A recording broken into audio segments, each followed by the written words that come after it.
Shalom, shalom, shalom, cher peuple de Dieu, demeurez éternellement bénis. C'est encore une fois votre serviteur, le prophète Diboué Jean-Jacques, de la mission internationale de l'évangile de la puissance de Dieu.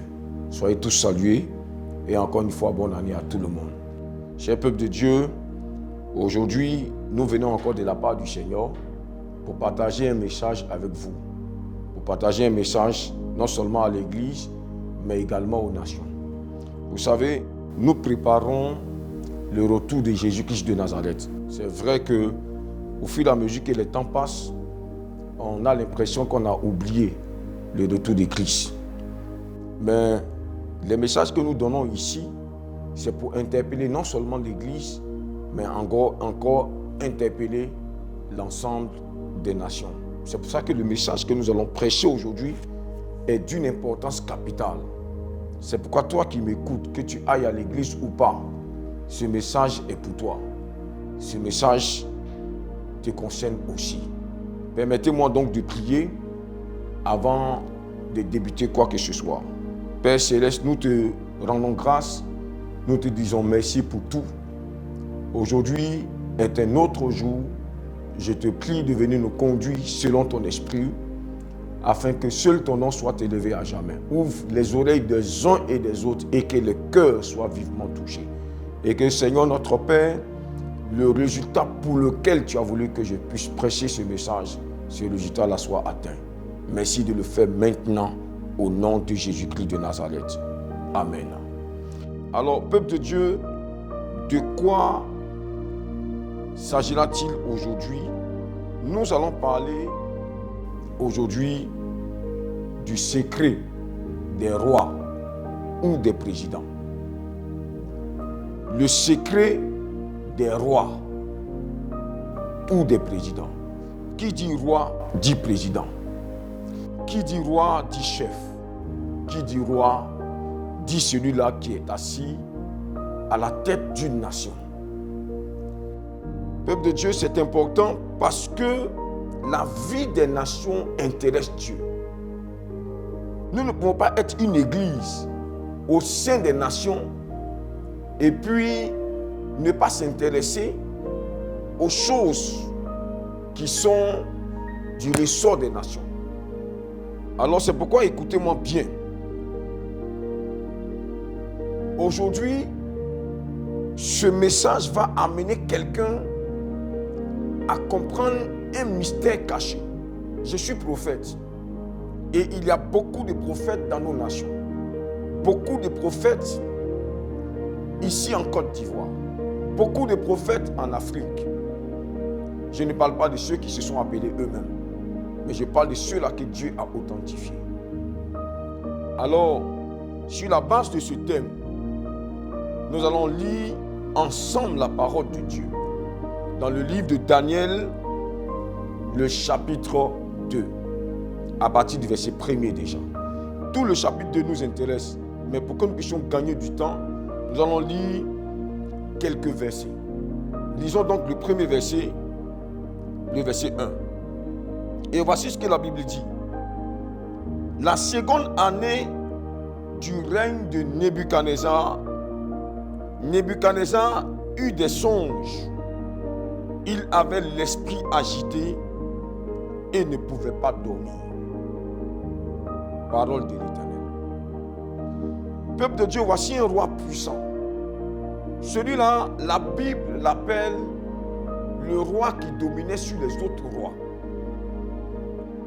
Dieu a mentionné qu'il était le roi des rois. Parce que son royaume dominait sur la terre, le royaume de Babylone. Nebuchadnezzar était un puissant roi.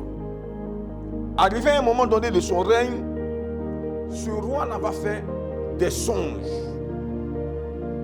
Mais les songes qu'il va faire vont agiter son cœur.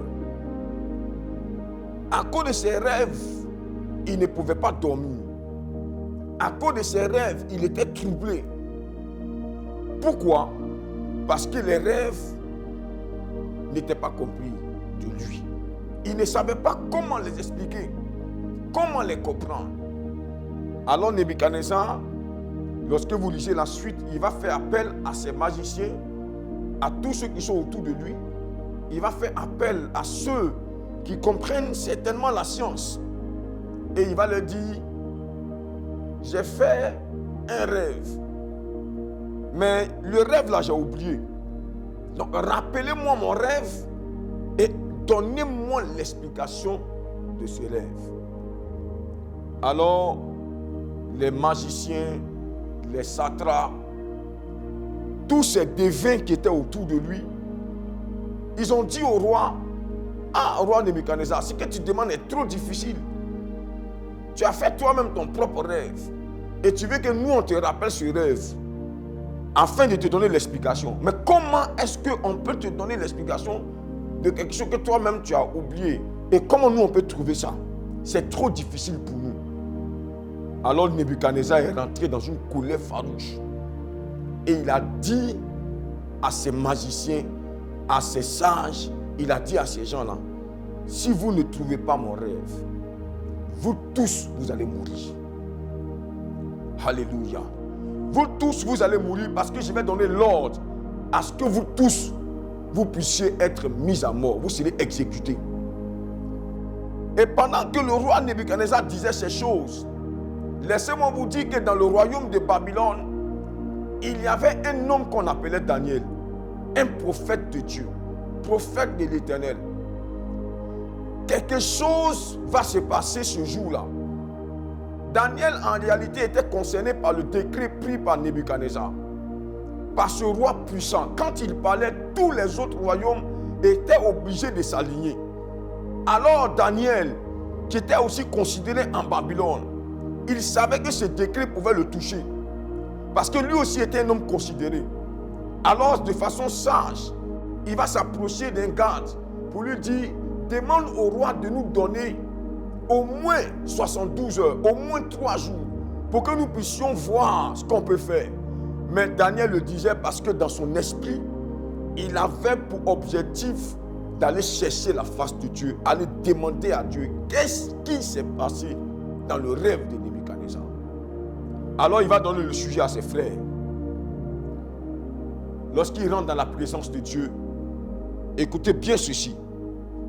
Daniel, lorsqu'il rentre dans la présence de Dieu, au verset 19, la Bible dit, alors le secret fut révélé à Daniel dans une vision pendant la nuit. Et Daniel bénit le Dieu des cieux. Daniel prit la parole et dit, béni soit le nom de Dieu d'éternité en éternité. À lui appartiennent la sagesse et la force. C'est lui qui change les temps et les circonstances, qui renverse et qui établit les rois, qui donne la sagesse aux sages et la science à ceux qui ont de l'intelligence. Peuple de Dieu, le thème de cet après-midi, c'est le secret des rois ou des présidents. Peuple de Dieu, regardez ce verset 19. Daniel va avoir le secret. Le secret sera révélé à Daniel le prophète dans le royaume de Babylone. Écoutez bien cette parole, s'il vous plaît. Daniel était prophète. L'autre était un roi. Mais quel roi? Les deux ne venaient pas de la même nation. L'autre était un roi païen. Un roi venu d'un royaume où on adore des idoles. Un roi magicien. Un roi sorcier. Un roi mystique. Cet homme-là a fait un rêve. Mais ce rêve-là demeurait un secret pour ceux qui n'étaient pas dans sa couche. Alors il va demander de révéler mon rêve et donnez-moi l'explication. Lorsque Daniel a eu la révélation, sinon il a eu le secret du roi, il est allé jusque chez le roi et il a dit au roi, je bénis Dieu qui m'a révélé ton rêve. Nebuchadnezzar, voici le rêve que tu as fait. Et Daniel va lui expliquer ce rêve. Mais peuple de Dieu, écoutez-moi bien. Lisez la suite, vous allez voir. Lorsque vous allez tomber dans l'explication que Daniel donne au rêve, après avoir révélé le secret, mais ça donne des frissons, frère. Ça donne des frissons, sœurs. Je vais vous faire comprendre quelque chose aujourd'hui. Nebuchadnezzar, ce roi qui ne craignait même pas Dieu, qui ne connaissait même pas Dieu. Le Dieu des Juifs, ce n'est pas son Dieu. Il s'adonnait à l'adoration des idoles. Et ça, Dieu savait cela. Dieu connaissait ces choses. Ouvrez votre esprit. Parce que les nations doivent bouger. Parce que l'Église doit bouger. Et parce que les nations doivent bouger. Et que l'Église aussi doit bouger. Pour préparer le retour de Jésus-Christ de Nazareth. Écoutez donc cette parole. Parce que c'est important. L'explication que Daniel va donner. Daniel va lui dire, roi, vis éternellement. Écoute-moi bien, roi. Nebuchadnezzar, tu as vu une statue arrêtée. Mais cette révélation que tu as vue, ce n'est pas pour aujourd'hui. C'est une parole, c'est une révélation, c'est une vision, c'est une prophétie dont le temps a été fixé dans l'avenir. Dans l'avenir, il va s'élever des royaumes puissants. Pendant que tu regardais cette statue qui était là, qui symbolisait en partie des royaumes et des royaumes qui se sont succédés. Mais ces royaumes et ces pays-là sont des puissances dans le monde, dans l'avenir. Pendant que tu regardais, tu as vu une pierre qui s'est détachée. La pierre s'est détachée sans l'effort de quelqu'un. La pierre est venue d'une montagne. Et cette pierre est venue pour heurter le pied de cette statue. Et la statue s'est ébranlée. La statue s'est brisée. Pourquoi? Parce que cette pierre-là est venue depuis le trône de Dieu. Et Daniel va dire que cette pierre que tu as vue, lorsqu'elle est tombée, elle a commencé à grossir pour remplir toute la terre. Mais Daniel venait de révéler les temps qui vont venir plus tard, les temps que nous vivons aujourd'hui. Laissez-moi vous dire une chose. Entre Nebuchadnezzar et Daniel, qui était prophète? Est-ce que c'est Nebuchadnezzar? Est-ce que c'est Daniel? Vous savez avec moi que c'est Daniel. Daniel était le prophète. Mais dites-moi, je vais vous poser une question, vous qui m'écoutez, vous, chers hommes de Dieu, vous, chers fils de Dieu, ouvrez votre esprit et répondez à cette question dans votre chambre, dans votre salon et quelque part, d'où que vous m'écoutez. Écoutez ceci. Dieu était-il obligé, pendant qu'un prophète est là, à révéler des choses de l'avenir à un roi païen? Je vais vous dire qu'au travers de ce message, Dieu m'a fait comprendre qu'il y a des choses qu'il révèle, pas seulement aux prophètes. Parce que lorsqu'on regarde les enfants de Dieu marcher dans les nations, ils pensent que Dieu est obligé chaque fois de révéler l'avenir des nations aux prophètes qu'il a choisis dans une nation. Non, je suis venu vous dire qu'en vérité, il y a dans la couche des rois, des présidents, des chefs d'État, chaque jour que Dieu fait, l'avenir des nations en partie est révélé à ses rois, est révélé à ses présidents qui dorment. Mais pendant qu'ils se réveillent après leurs rêves, parce que vous savez avec moi que la Bible dit en Job chapitre 33, à partir du verset 14, Dieu parle cependant tantôt d'une manière, tantôt d'une autre. Il parle, mais les gens ne prennent pas garde. Ils ne prennent pas garde. Il parle par des songes et par des visions nocturnes. Mais écoutez bien, il n'a pas dit qu'il parle par des visions nocturnes, par des songes à ceux seulement qui sont fils de Dieu. Mais Dieu parle aussi à des rois qui règnent sur les nations, à des présidents qui règnent sur les nations, à des chefs d'État qui règnent sur les nations. Quelqu'un va me dire, peut-être que le roi doit être d'abord un fils de Dieu. Non, Dieu n'est pas obligé forcément de révéler l'avenir des nations à un roi qui est forcément quelqu'un qui invoque son nom. Ce texte biblique nous le montre clairement. L'avenir, la prophétie que Dieu annonce au travers d'un roi n'est pas venu d'un rêve que Daniel a fait, mais c'est venu d'un rêve qu'un roi a fait, mais un roi païen, un roi qui ne craint pas Dieu. Et Dieu lui a révélé dans sa couche le règne de Dieu, le règne de Jésus-Christ, le règne de la pierre rejetée, ce règne de l'évangile dans les nations. C'est-à-dire quoi? À un roi païen, Dieu a révélé que dans les derniers temps, il y aura un réveil spirituel et l'évangile qui est la pierre va grossir pour envahir la terre. Ça veut dire que les hommes vont entendre la parole de Dieu jusqu'au jusqu'aux extrémités de la terre. Dieu ne l'a pas révélé à un roi chrétien, à un roi fils de Dieu, mais à un roi païen. Ouvrez votre esprit. C'est pourquoi beaucoup de gens n'ont pas compris. C'est pourquoi beaucoup de prophètes n'ont pas compris. C'est pourquoi beaucoup d'hommes de Dieu n'ont pas compris que dans les nations, les présidents, les rois de la terre détiennent aussi l'avenir des nations au travers des rêves. C'est pourquoi je dis, Dieu m'a dit ceci, que ces rois-là, ils détiennent des secrets. Ils ont des secrets dans leurs couches. Mais vous savez quoi? Ce qui me pousse aujourd'hui à donner cette parole, c'est ce qui va suivre maintenant. Écoute ceci, frère. Cher prophète, écoute ceci. Un roi peut être franc-maçon. Un président peut être mystique. Mais il arrive des moments pour l'avenir des nations, pour des choses prophétiques. Dieu peut se révéler dans la couche de n'importe quel roi, n'importe quel président. Parce que Dieu parle. Écoutez ceci, peuple de Dieu, chers ministres de Dieu, ouvrez votre esprit. Maintenant, écoutez-moi. Regardez, dans une nation, il y a le prophète. Sinon, il y a les prophètes. Et il y a aussi le règne des hommes, qui est le règne des rois, le règne des présidents. Mais autour d'eux se trouvent des hommes et des femmes. Généralement, parmi eux, il y a ceux qu'on appelle dans nos jargons des marabouts et des féticheurs.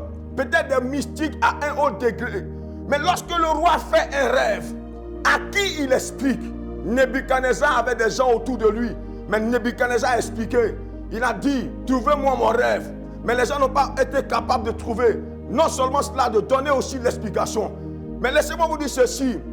Tant que nous n'avons pas compris que les fils de Dieu que nous sommes, sinon les hommes de Dieu que nous sommes, nous devons tout faire pour entrer dans l'antichambre des rois, dans l'antichambre des présidents. Parce que l'avenir des nations, Dieu leur révèle en partie. Dans beaucoup de rêves qu'ils font, leurs cœurs sont troublés. Parce qu'il n'y a personne pour expliquer. Parce qu'il n'y a personne pour leur dire, roi, président, le rêve que tu as fait, voici ce que Dieu dit. L'interprétation de ce rêve par rapport à la Côte d'Ivoire, l'interprétation de ce rêve par rapport à l'Afrique, l'interprétation de ce rêve par rapport au Congo, l'interprétation de ce rêve par rapport à tel, par rapport à tel. Écoute ceci, frère. Pendant qu'il n'y a personne pour expliquer le secret du roi, pour révéler le secret du roi et pour en décortiquer et donner l'explication, pendant qu'il n'y a personne autour de lui, il va trouver des gens qui vont le dérouter. Et son rêve va rester un rêve à l'étape d'une chose non pas expliquée par un fils de Dieu, mais expliquée par des magiciens, expliquée selon la sagesse humaine. C'est pourquoi les temps sont en train de finir. Et Dieu parle dans leur couche, mais il n'y a personne pour expliquer. Mais il n'y a personne pour révéler le secret du roi, l'explication de son rêve. Il n'y en a pas. Peuple de Dieu, ouvrez votre esprit. Ouvrez votre esprit. Vous allez donc comprendre avec moi maintenant que à part l'histoire de Nebuchadnezzar, roi païen, à qui Dieu révèle l'avenir des nations, à qui Dieu révèle la chute des rois puissants, à qui Dieu révèle la chute des puissances dans le monde. Oui, parce que le monde connaît des puissances qui ont l'hégémonie sur toutes les nations. Il va arriver un moment, la pierre dont il est question, cette pierre, nous sommes dans la phase de l'accomplissement de cette parole, de cette prophétie. La pierre angulaire, Jésus-Christ de Nazareth fait chair, cette pierre qui est l'évangile, cette pierre qui est la parole, cette pierre s'est détachée. Et bientôt toutes ces puissances que vous voyez là vont tomber, vont chuter et ils vont laisser place à la puissance de Dieu qui va se révéler dans les nations. C'est pourquoi je suis venu préparer une nouvelle génération, une génération qui comprend ces choses. Mais il faut qu'on soit au contact des rois, même les païens, même les plus francs-maçons, même les plus mystiques. Nous devons être au contact avec eux parce qu'il y a des rêves qu'ils font. Ils n'ont pas le secret, ils n'ont pas l'explication. Tant que nous n'expliquons pas, il y a des choses qui vont rester sans suite. Ouvrez votre esprit, peuple de Dieu. Vous voyez dans la Bible un homme du nom de Pharaon. Au temps de Joseph, Pharaon a fait un rêve. Lui, il connaissait son rêve. Il a expliqué aux gens autour de lui.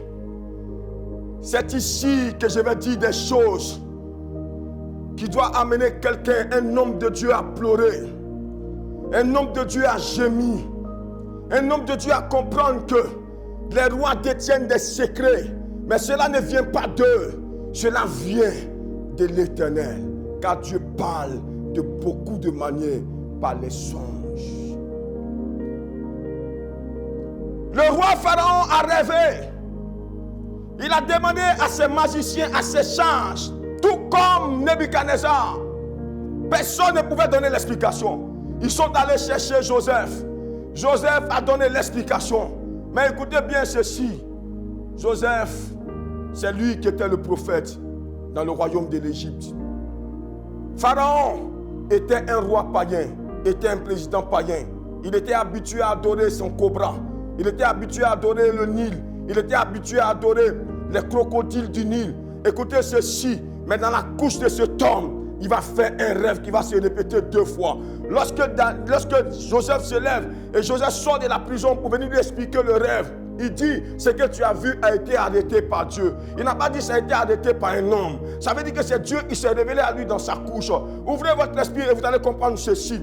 Parce que plus tard, Joseph va dire à ses frères, ce n'est pas vous qui m'avez envoyé ici, mais c'est Dieu qui m'a envoyé, afin que je puisse vous sauver. Écoutez ceci, peuple de Dieu, Dieu peut passer par un prophète pour lui révéler comment sauver sa nation, comment sauver la race des Juifs.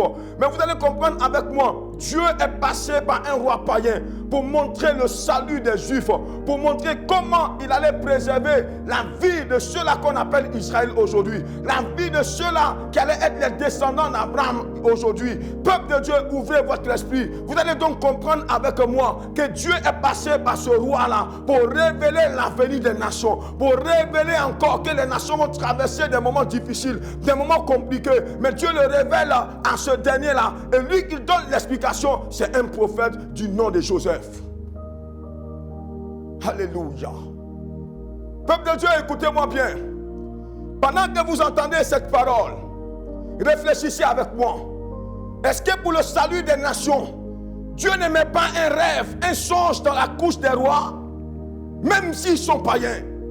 Est-ce que Dieu ne met pas dans la couche des rois des gens, des paroles, des songes, des rêves, afin que ce soit expliqué pour le salut des hommes, pour le salut des nations? Parce qu'en réalité, c'est vrai, lorsque nous regardons, on se dit que c'était pour l'élévation de Joseph. Mais analysez avec moi, vous allez voir que toute la terre a été sauvée. Toute la terre a été sauvée de la famine, parce que les gens ont appris des années plus tard qu'il y avait à manger là-bas en Égypte. Et les nations se déplaçaient pour venir manger. La solution des nations ne peut pas passer seulement que par les prophètes, que par les oints de Dieu. Non, Dieu compose aussi avec les rois. Ils ont des secrets, ils sont troublés, ils ne savent pas qui va les expliquer. Lorsque vous voyez ces gens-là, Dieu compose aussi avec eux. Dieu parle de l'avenir de la Côte d'Ivoire à des rois. Dieu parle de l'avenir de l'Afrique à des hommes et des femmes qui ne sont pas nécessairement, obligatoirement nos fidèles. Ils ne sont pas dans nos églises, mais ils ont des secrets, ils ont ces choses-là. Ils sont troublés, personne pour les expliquer, personne pour leur dire. Je vous dis aujourd'hui, les rois ont des secrets, les présidents ont des secrets. Tu seras certainement choqué. Est-ce que tu sais que les prophéties concernant la Côte d'Ivoire, concernant l'Afrique, il y a des parties pour l'accomplissement de ces choses. Dieu les révèle dans la couche du chef de l'État. Alassane Ouattara peut rêver, mais personne ne peut lui expliquer. Il peut se réveiller pour dire, bon, c'est un simple rêve. Mais qui parlera de la part de l'Éternel à ses rois? Qui parlera? Parce que ces rêves qu'il voit et qu'il se réveille, lorsque l'homme de Dieu ou loin de Dieu explique ces choses, je vous dis la vérité, ça oblige le roi à faire ce que Dieu lui demande de faire. C'est pourquoi l'explication des rêves, sinon des secrets des rois, oblige les rois à bien se comporter à la tête de nos États. Vous comprenez cela? C'est pour ça que j'ai dit dans le message, discipliner les nations, faire des nations des disciples. J'ai dit que c'est nous qui avons démissionné, c'est nous qui avons abandonné, c'est nous qui ne voulons pas que l'œuvre puisse avancer, c'est nous qui avons laissé les politiciens, c'est nous qui avons laissé les rois se comporter comme ils veulent. Mais sinon Dieu parle par eux, sinon Dieu révèle des choses cachées dans leurs couches, mais il n'y a personne pour leur dire, roi, le rêve que tu as fait, c'est par rapport à une prophétie qui doit s'accomplir en Côte d'Ivoire, sur l'Afrique, et voilà le comportement que tu dois avoir, voilà la parole de la part de l'Éternel au travers de ton rêve. Combien de prophètes, combien de moines de Dieu ont expliqué le secret des rois? Les rois souffrent, personne pour les orienter. Les rois souffrent, personne pour leur dire quoi que ce soit. Ouvrez votre esprit. Nous reviendrons pour le salut de l'humanité. Sur ce message encore, et nous allons décortiquer, nous allons entrer dans d'autres choses. Dieu a beaucoup de choses à nous dire. Peuple de Dieu, soyez tous salués. Nous sommes là, nos contacts sont là. Vous qui voulez soutenir ce ministère, nous amenez toujours à prêcher ici. Cette chaîne, elle est payante. Vous pouvez nous apporter vos offrandes pour que nous puissions continuer de prêcher. Abonnez-vous à la page du prophète Djibo Jean-Jacques sur Facebook, prophète Djibo Jean-Jacques officiel, vous vous abonnez. Vous allez sur YouTube, vous tapez également prophète Djibo Jean-Jacques. Vous allez vous abonner à sa chaîne YouTube. Soyez salués, peuple de Dieu, et que Dieu nous bénisse. À dimanche prochain et jeudi à 10h pour la rediffusion. Shalom, shalom, peuple de Dieu.